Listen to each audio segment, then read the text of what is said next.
came down here and just reopened this as a speakeasy. So this was the watering hole in Norton from 1920 to 1933. And he was smart guy.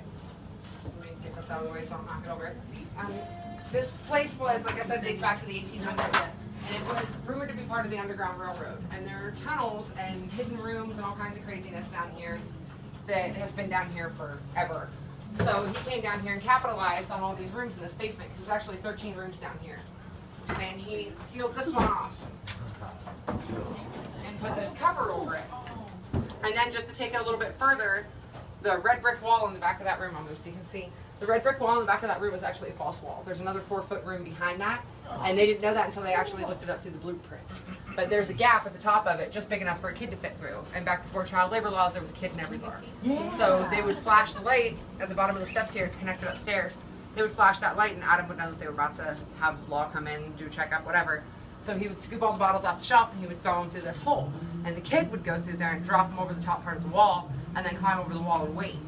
So after the police left, or whatever, then he would drop the bottles back out to Adam, and then climb back out. They'd seal the thing back up. That way, even if they got suspicious of the hole in the wall, they could open it up, there's nothing in there. So that was how they kept everything hidden. Besides the fact that the second invention from this end was known as the constable's seat back then.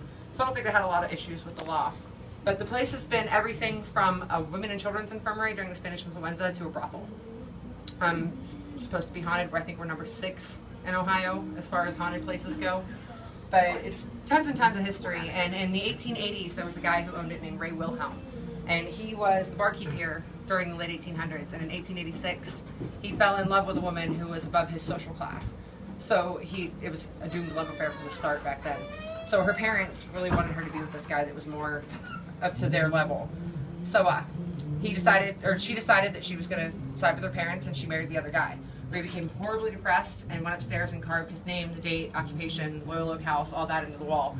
And on August 20th, 1886, he walked downstairs and hung himself from the chandelier in the dining room. He's actually buried in the graveyard 2 churches over. There's the brick church and the white church. He's the second church. He's buried in the graveyard out back there. So there's tons and tons and tons of history in this place. And it goes to figure, even if it's not actually like ghosts, there's got to be some kind of residual energy with it being so old and so much happening here, so much death, so many children died here, so many women died here. I mean, it was insane the things that went on in this building in the last 175 years. But they closed this up in 1933 and took everything upstairs, and this has basically just been used for storage and a couple of private wine parties since. So we were the first people to open it as a public bar since 1933. And all it needed was